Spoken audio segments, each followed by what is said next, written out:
आप क्या नचनिया हैं? आदिवासी समाज को नचनिया समझ रखे हैं? ना हम गोरे काले के कारण बटे हैं, ना अमीर ना गरीब के कारण बटे हैं, ना धर्म के कारण बटे। हम बटे हैं तो राजनीतिक पार्टियों के कारण बटे। अगर यही कुछ अलग कार्यक्रम होता तो यहाँ करोड़ों का टेंट गड़ा होता और आपको हमको पिकअप में जानवर की तरह ठूस ठूस कर यहाँ लाए रहते। आज आपने गाड़ी का भी खर्चा दिया होगा ना। आज अस्पताल में जब इलाज कराने जाते हैं, सर्दी खांसी से ज्यादा हमारा इलाज होता है क्या यहाँ पे? खाली रेफर रेफर और रेफर।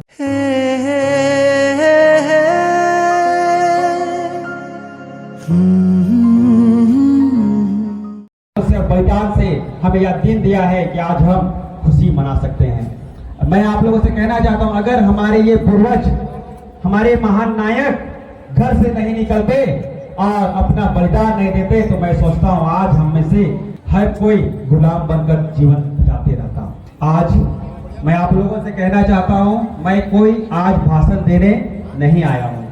आज मैं आप लोगों से बातें करने आया हूं, अपने समाज के लोगों से बातें करने आया हूं। क्या आप सभी मेरे से बातें करने को तैयार हैं? मैं आज कोई भाषण नहीं दूंगा। मैं चाहता हूं कि हम बात करें। हम समाज के लोग हैं, समाज के बीच में बात होना बहुत जरूरी है। कुछ विषयों को लेकर मैं चिंतन कर रहा था, मनन कर रहा था और उस बातों को आज मैं आप लोगों के सामने रखना चाहता हूँ। सुनने में कैसा लगता है?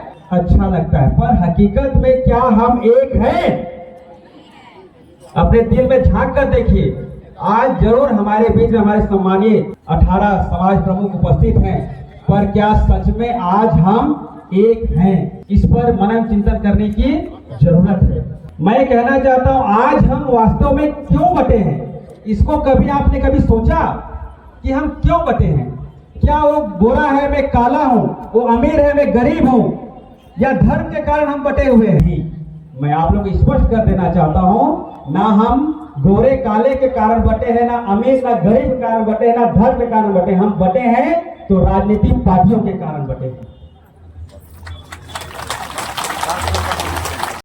इसी तरह चंदा देकर जमीन में बैठकर मनाते हैं। अगर यही कुछ अलग कार्यक्रम होता तो यहाँ करोड़ों का टेंट गड़ा होता और आपको हमको पिकअप में जानवर की तरह ठूस ठूस कर यहाँ लाए रहते। आज आपने गाड़ी का भी खर्चा दिया होगा ना।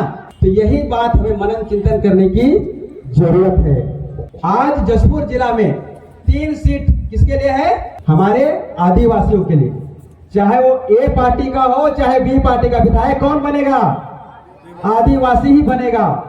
और जिस दिन बाहरी बसावट की बात कर रहे थे हम, जिस दिन बाहरी बसावट यहाँ हावी हो जाएगी, कहने का मतलब हमारे उत्तम भैया जी कह रहे थे 60% हम जशपुर जिला में हैं। जिस दिन 50-50 का खेला हो जाएगा, उस दिन एक सीट क्या हो जाएगा? सामान्य हो जाएगा। और उस सीट में कौन लड़ेगा? सामान्य लोग। मैं इन 29 विधायकों से कहना चाहता हूं, है हिम्मत तो एक सामान्य सीट से चुनाव लड़कर दिखा दो। कोई देगा, कोई पार्टी देगा हमारे आदिवासियों को किस सामान्य सीट से टिकट? नहीं देगा। इसलिए मेरे माताओं बहनों, समाज के प्रमुखों, बाहरी बसावट को हमें रोकने की जरूरत है।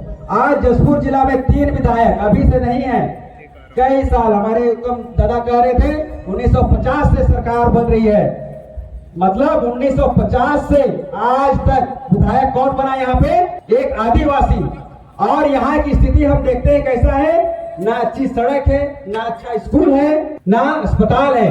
आज अस्पताल में जब इलाज कराने जाते हैं, सर्दी खांसी से ज्यादा हमारा इलाज होता है क्या यहाँ पे? खाली रेफर रेफर और रेफर। हम चाहते हैं कि मेरे समाज के प्रमुखों, समाज के लोगों, आप किसी पार्टी के अंधभक्त ना बने, जागरूक बने, क्योंकि वे हमारे प्रति उत्तरदायी हैं। हमें सोचना समझना पड़ेगा।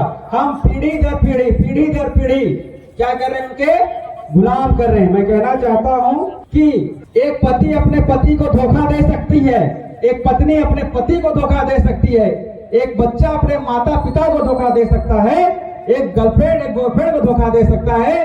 पर हम इतने बड़े अंधभक्त हैं, पीढ़ी दर पीढ़ी पार्टी की क्या कर रहे हैं? ईमानदारी से क्या कर रहे हैं? पालन कर रहे हैं, नहीं कर रहे हैं। और इसकी गलती पार्टी की नहीं है, हमारी है। मैं आप किसी भी पार्टी से है, मुझे कोई तकलीफ नहीं है, पर मैं चाहता हूं आप सभी एक बार सोचें, समझें, जरूर चिंतन करें कि जिसको हम चुने हैं क्या सचमुच वो हमारे लिए काम कर रहा है या नहीं। आज जब यहाँ से आप लौटेंगे तो एक बार इस बात पर जरूर चिंतन करें कि हमारे जो पूर्वज जो हमको जिस पार्टी को हम देते आए हैं क्या सचमुच वो हमारे साथ खड़ी रही या नहीं। अंत में एक बात और कहना चाहूंगा, उसके बाद मैं अपनी बातों को समाप्त करूंगा। आज हमारी जो संस्कृति है बहुत ही अच्छी संस्कृति है, हमारी खुशियों के लिए होता है, किसी राजनीतिक पार्टी के नेताओं के नाचने के लिए नहीं है। पर मैं हमेशा देखता हूं और इस बात को सुनते आया हूं कि किसी भी पार्टी के नेताओं का स्वागत कौन करता है? नाच गा के आदिवासी करता है, बाकी समाज नहीं है क्या? किसी अन्य समाज को आप किसी नेताओं के सामने नाचते गाते देखा है?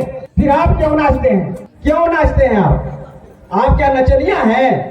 आदिवासी समाज को नचनिया समझ रखे हैं? मैं आज आप लोगों से कहना चाहता हूं, कोई अपना व्यक्ति भी कहे ना कि उस नेता के सामने नाच दो तो साहब क्या करेंगे आप लोग? मना कर दीजिए।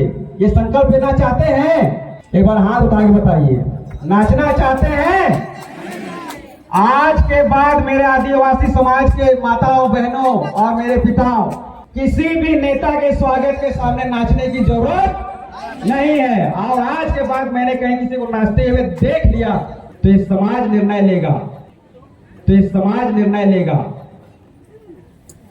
मैं चाहूंगा स्वागत करने के और भी तरीके हैं, आप उस तरीके से स्वागत करिए, पर किसी भी नेताओं के सामने नाचने की जरूरत नहीं है।